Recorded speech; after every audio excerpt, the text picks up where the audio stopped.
Welcome to the ECE Classroom Podcast with your host, Susie Beghin, inspiring early childhood educators every day.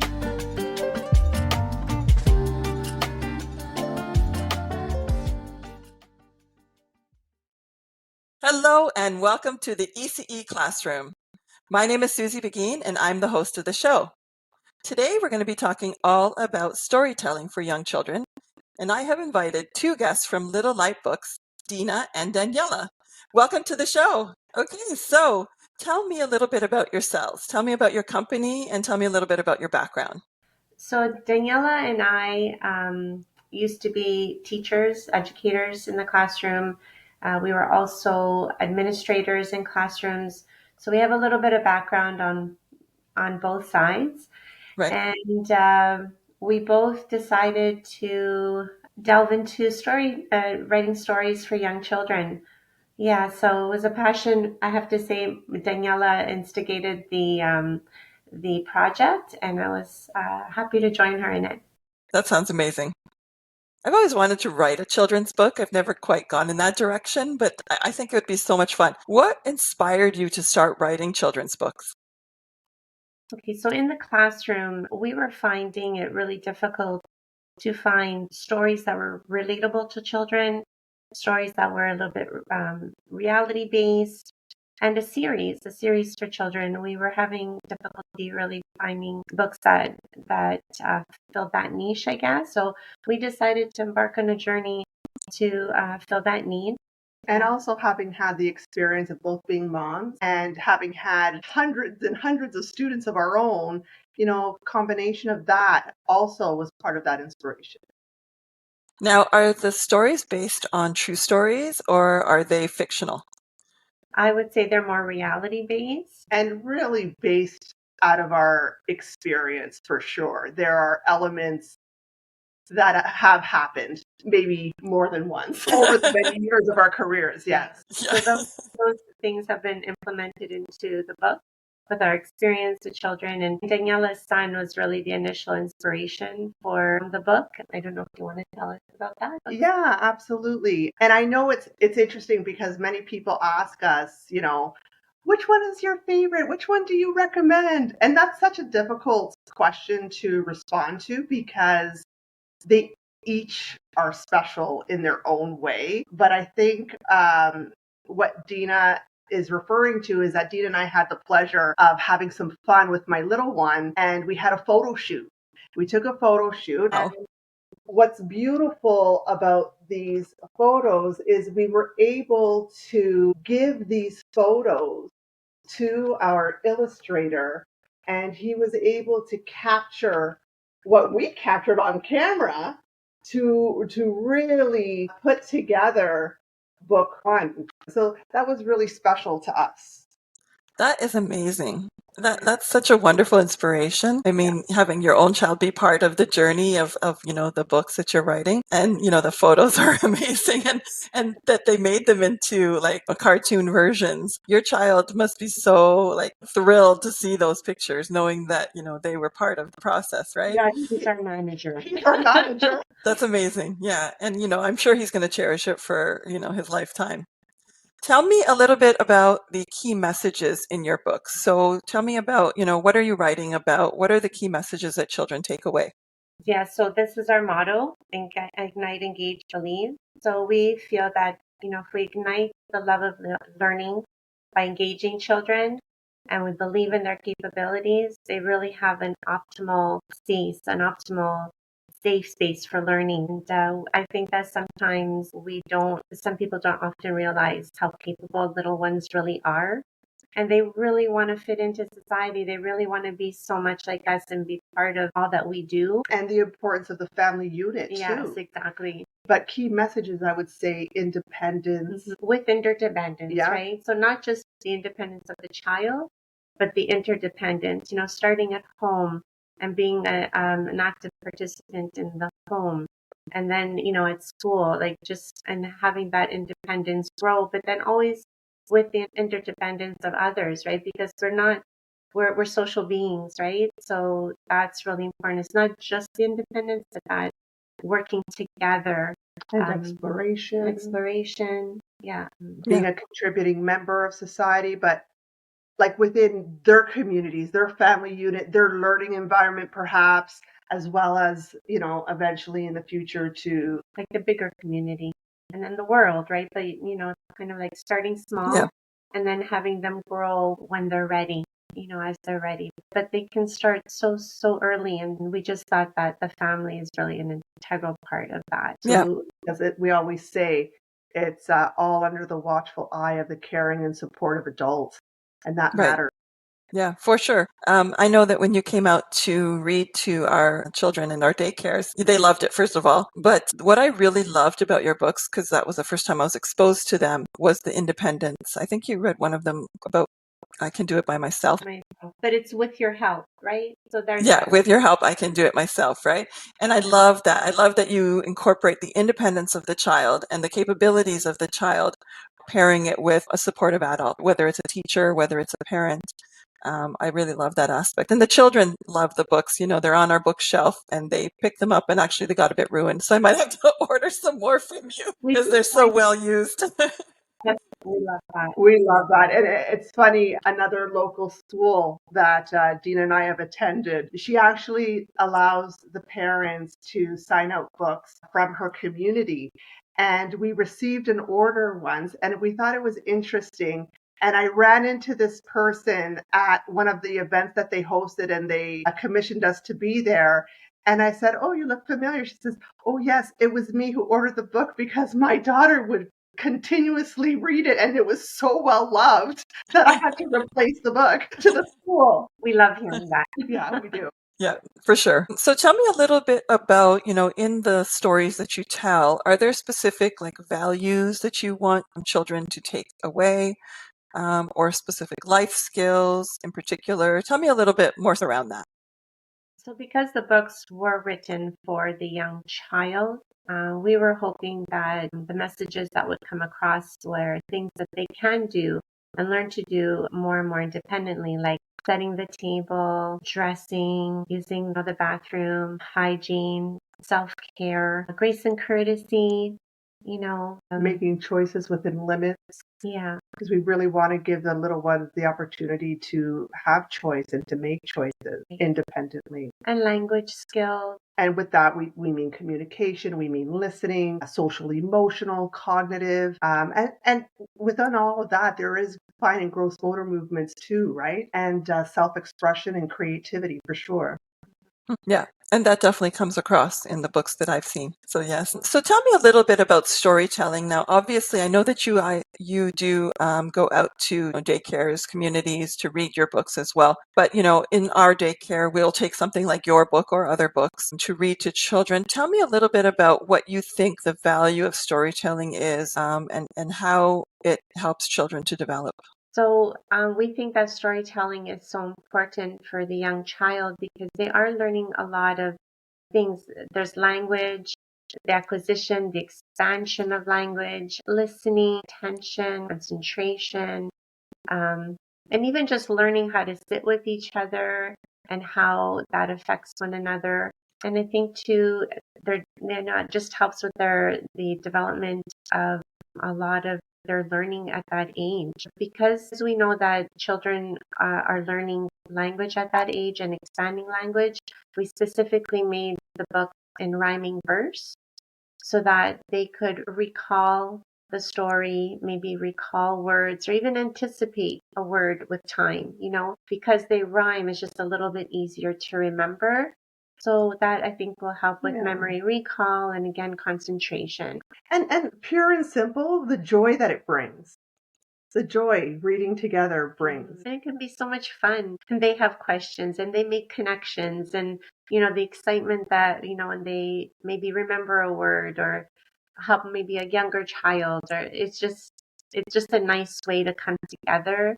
It's community as well, and when the children sit and are listening to a story, the respect of speaking appropriately at the right time, like learning that too, respecting one another so everyone can hear the story. Just so much. There's so much in reading and storytelling. I definitely agree with you. I find that, storytelling for me and for educators when they're working with children, not only are they building language skills and literacy and all of that, but I find it's the bonding, right? Like when you sit down with a story, you can really bond with a child because, especially if it's one-on-one, and sometimes even in a group setting, you can really, cuddle up together. It's kind of like a calming moment where you can bond together. You get your imagination goes into the story, right? You're taken to another world just for a moment, just outside of what you're currently doing and allow yourself just to be somewhere else, your thoughts to be somewhere else. So that's what I particularly like about it. I have to say, there's a feeling of safety children have with storytelling. I can't explain it. Like we'll go into classrooms and read, and you'll have some that they don't even know us, but they somehow feel safe to come sit on our lap. That they'll come to us and at the end hug us. Like the emotion that comes out of, I don't know what happens, but when it comes to storytelling and reading stories, there's a safety that is felt. We found that when we were children, like children we don't know, so loving and so, just feeling like they can just emotionally like show us their emotion, and affection. It's really beautiful. It also brings to mind, even from a parent and child, we have one of our customers who sent us a beautiful picture. It's actually on our social media page, where this little guy, he loves book one so much, he cuddles it to bed, and she took a photograph of him cuddling with the book. And I mean, as much as we'd love to think it's just the book, I'm sure it's the connection that he made with mom reading it to him, right? So yeah, because Yeah. everything else stops, right? And it's just about connection when you're reading a story. And I feel like it also helps us to slow down a little bit, right? I mean, if we're busy doing other kinds of activities, if we're doing science or math or something else, we're in more of a go, go, go mode. Whereas I feel like, sitting down with a book just helps you to just calm down, slow down. So it can even be like a self-regulation strategy. Like you said, children, they come and sit on your lap, even though they don't know you, you're a perfect stranger. They would never do that if you were doing math with them, right? So just something about storytelling and books that just, it ignites that self-regulatory calming response in the body where your defenses are down and you're just jumping into, your imagination. I love that. Yeah, we love it too. It must be so nice to know that your stories are having that impact on people. Tell me a little bit about that. Tell me about how you feel about when somebody reads your story or knowing that your book is in somebody's house or in somebody's daycare and a bunch of people are reading it. Well, especially now because people are buying gifts for little ones, and they're looking at our books, and when the adults are calling us and giving us feedback even before the gifts are given out, and just saying, we just love your books and we can't wait to like give these out when they've been given out for birthdays or whatever, and having them to go out of their way to let us know, it's really heartwarming. I'm so excited about it. It's amazing when we get an order and it's going to Australia or Paris or the United States, several places throughout the United States. It's nice to know that it's not even just in our province or our city or our country, but outside and, different continents. It is exciting, I must admit. But we've been asked to translate it into different I was just going to ask you that. I was like, have you been asked to translate into other languages? It's a little bit tricky because you want to keep the essence of the book, and sometimes the translating books, it can be a little tricky, but it is. Yeah, it's not word for word, right? Like you don't get the same message across, right? Yeah. And also the concern about the rhyming too. So yes. So yeah, I'm sure there's lots of considerations there, but it's a big project. Yes. Yeah, something to consider in the future for you guys. Well, tell me a little bit about, let's go back to storytelling again. How do we as educators, most of the audience here is early childhood educators. And so we obviously do storytelling with children every day. do you have any tips for educators on how to make that storytelling more interactive and more engaging? So what do you guys do? Like I know you guys are great storytellers. So tell me what tips and tricks you use to make the books, just jump off the page and, to really get children's interest. So absolutely, and most of your audience probably already know this, but we really recommend if you're reading a book or your storytelling, know that story. So if it means having to read the book, know it well. If you're telling a story without a book, know that story well. That's really going to help with your delivery. I think it's important, and you've seen me in action. It's Yeah. so important to be expressive. It's so important to be animated. It's your time to, give them something to remember that story by. You might want to demonstrate actions that are being read in the story or told in the story. Show that movement that occurs so that they could also relate the actions to what is being told or read. Ask those questions before you begin the story, during the story, after the story. All those will help with so many different areas. One other tip that I strongly recommend, and I know that a lot of early childhood educators do this, include props. Include Mm. props.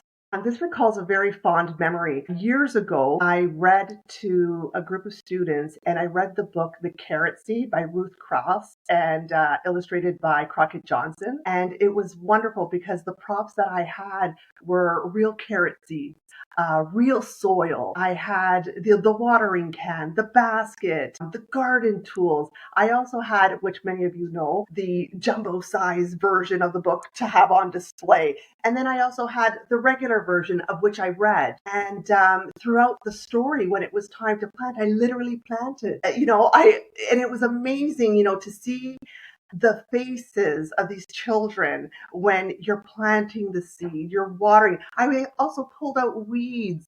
The expression on their faces when that carrot was pulled out from the soil, it was amazing, Oh and my gosh. it's so important for children to be able to reenact the stories that they have been told or read to.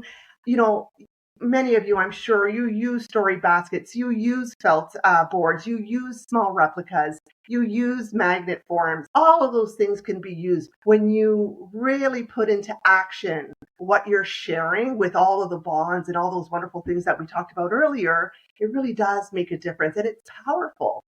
Yeah. All of those tips and tricks you shared are amazing. And don't assume that people know it, because we have a lot of new educators who listen who might not have that background experience and all that wealth that you have.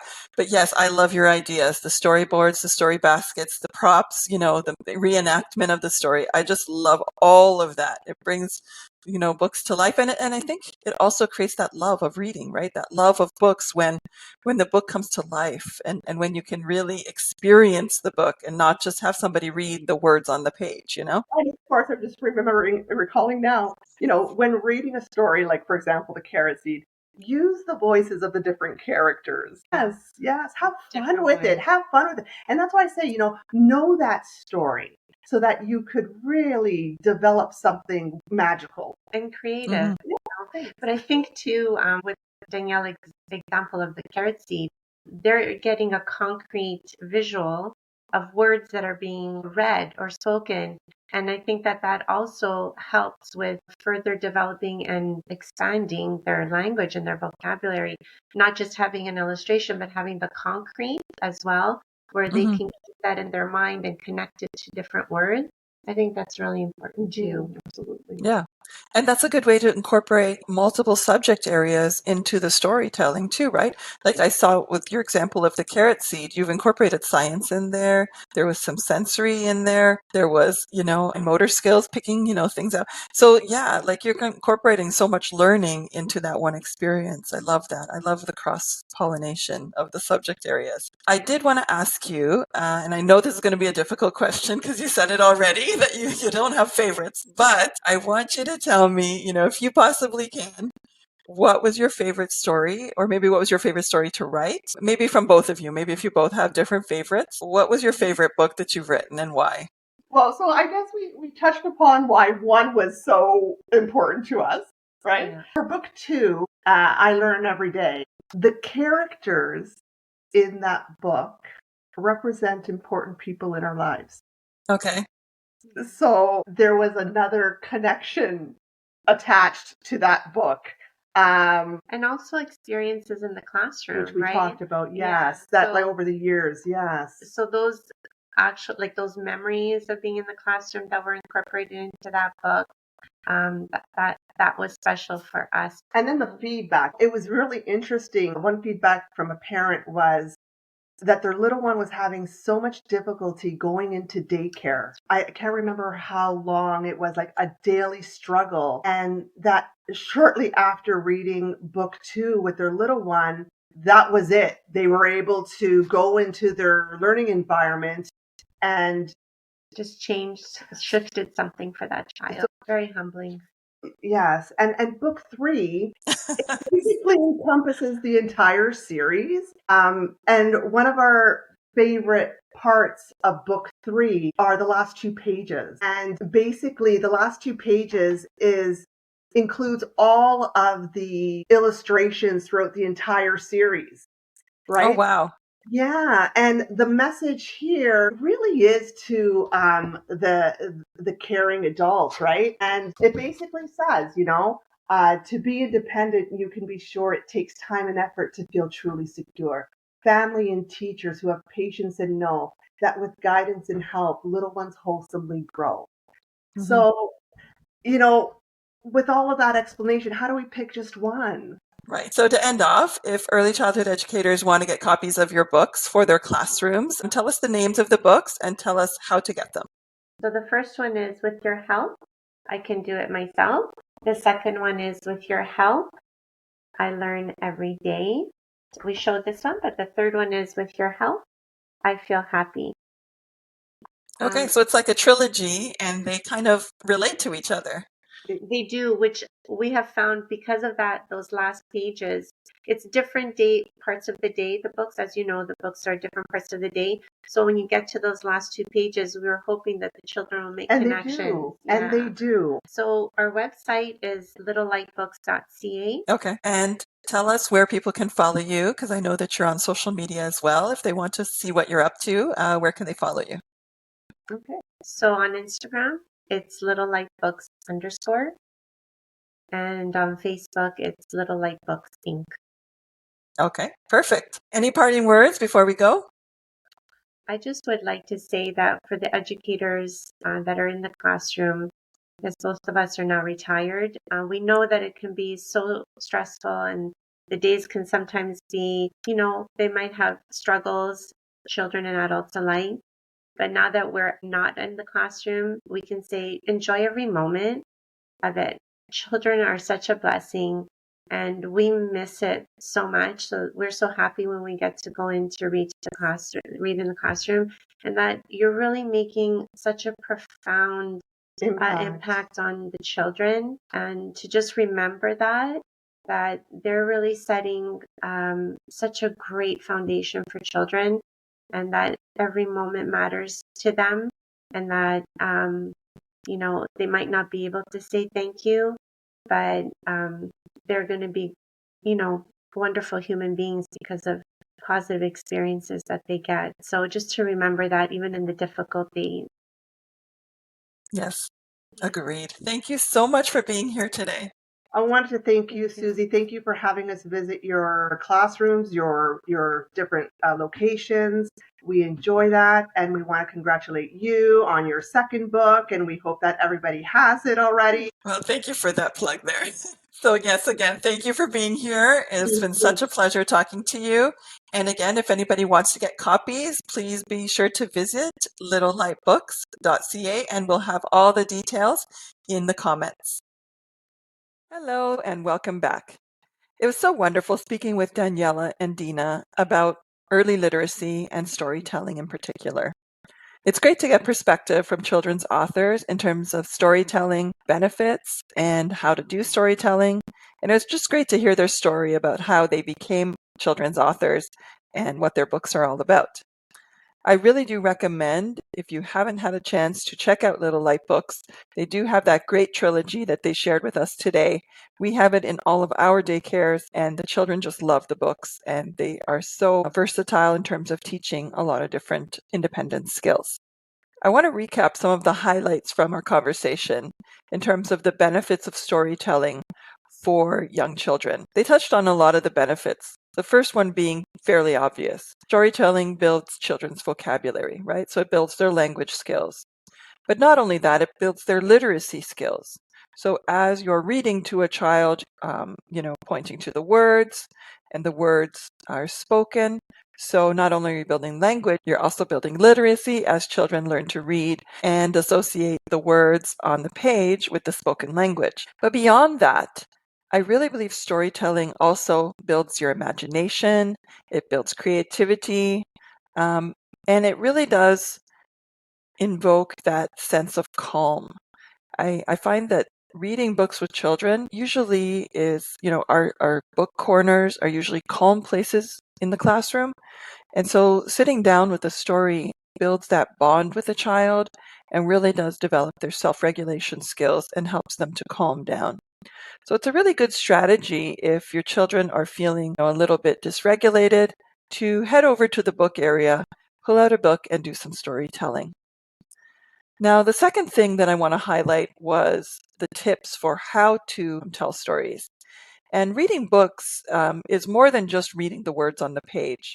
And I have seen educators read stories where they're just simply reading the actual words and not really putting any other effort into it.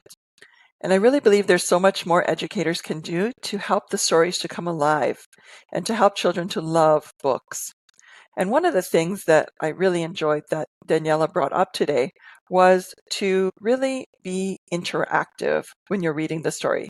I loved the tip about reading the story in advance, knowing the story, so that when you tell the story, it's not brand new to you. You can put a lot of drama into the telling of the story. For example, you can change your voice for the different characters in the story. You can show expressions. You can bring in props. I love the idea of bringing props into the story. I love the idea of storytelling baskets. In my book, Parents Learn to Play Too, one of the activities I recommend for building literacy and language skills is storytelling baskets, where you have, a favorite book and then props that go along with that book or materials that go along with that book that help the story to come alive. For example, in the story The Three Little Pigs, you can have sticks, straws, and bricks. You can use Lego bricks, for instance, and the children can build all the different houses in the story. And then you can have a little wolf that's trying to blow the houses down. And so it really helps to bring the story alive when you can add props and really make it interactive for children. One of the things that I really took away to make a story interactive is to actually act out the story. Daniela talked about the story about the carrot seeds, where she actually planted carrot seeds and pulled carrots out of the soil. What an amazing way to tell a story if you can bring in real life props to help children to make connections between real life and the stories. And also, it just helps to build up their imagination so that they can see the story in a whole new way. So I hope this episode has inspired you to be more interactive in your storytelling so that you can really, truly see the benefits of storytelling for young children. Thanks for tuning in to the ECE Classroom with Susie Beghin. For more information, you can visit our website at www.susiebeghin.com. Remember to rate, review, and subscribe to our podcast so you can stay up to date on the latest episodes. Thanks for listening.